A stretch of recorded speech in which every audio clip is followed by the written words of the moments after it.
আমি চিংড়ি মাছ নিয়েছি, চিংড়ি মাছটা ভাপা করব সর্ষ দিয়ে। নুন নিয়ে নিলাম, একটু হলুদ নিয়ে নিলাম, নিয়ে একটু হলুদ নিয়ে নিলাম, মাখাবো চিংড়ি মাছটাকে। আমি নুন হলুদ দিয়ে চিংড়ি মাছটাকে মাখিয়ে নিলাম। এবার আমি ভাজা করব। কড়াই গরম হয়ে গেছে, এবার আমি সরষের তেল দিয়ে নেব। তেল গরম হয়ে গেছে, এবার আমি চিংড়ি মাছগুলো দিয়ে দেবো।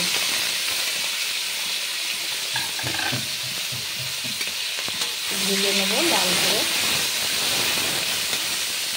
চিংড়ি মাছ ভাজা হয়ে গেছে, এবার আমি নামিয়ে নেব। নামিয়ে নেবো, প্লেটের মধ্যে রেখে দিলাম চিংড়ি মাছ ভেজেছে।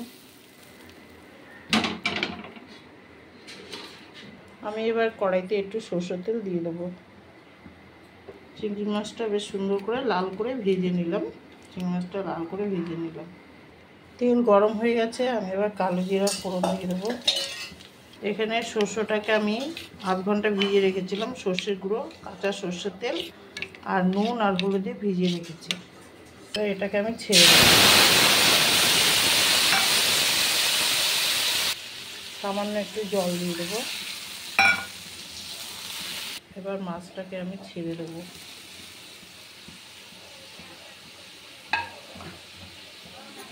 মাছটাকে ছেড়ে দিয়ে একটুখানি লঙ্কা দেবো, কাঁচা লঙ্কা দেবো। আমি কাঁচা লঙ্কা বাটা দিইনি, আমি কাঁচা লঙ্কা চিড়ে দিয়ে দিলাম। চিড়ে দিলে ঝোলটা টেস্ট হয়। এবার আমি 5 মিনিট ঢেকে দেবো। এবার আমি ঢাকনাটাকে তুলে ফেলবো, কতটা হলো দেখি। হয়ে এসছে। সর্ষ দিয়ে, এটা পুরো সর্ষ দিয়েই করেছি রেসিপিটা। এবার আমি একটু ধনে পাতা ছিটিয়ে দেবো।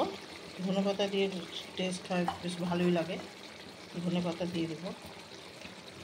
ধনে পাতা দিয়ে একটু নাড়িয়ে নেবো। একটু নাড়িয়ে নেবো ধনে পাতা দিয়ে। এবার আমি একটু কাঁচা সর্ষের তেল দিয়ে দেবো সামান্য।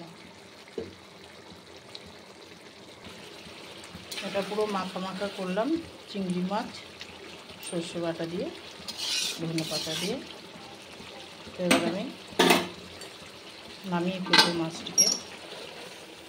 থালার মধ্যে নামিয়ে ফেললাম।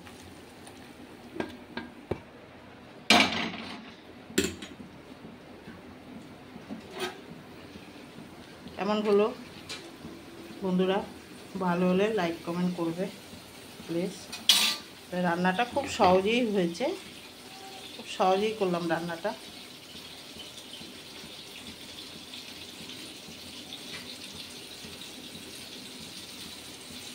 ভালো লাগলে লাইক কমেন্ট করবে প্লিজ।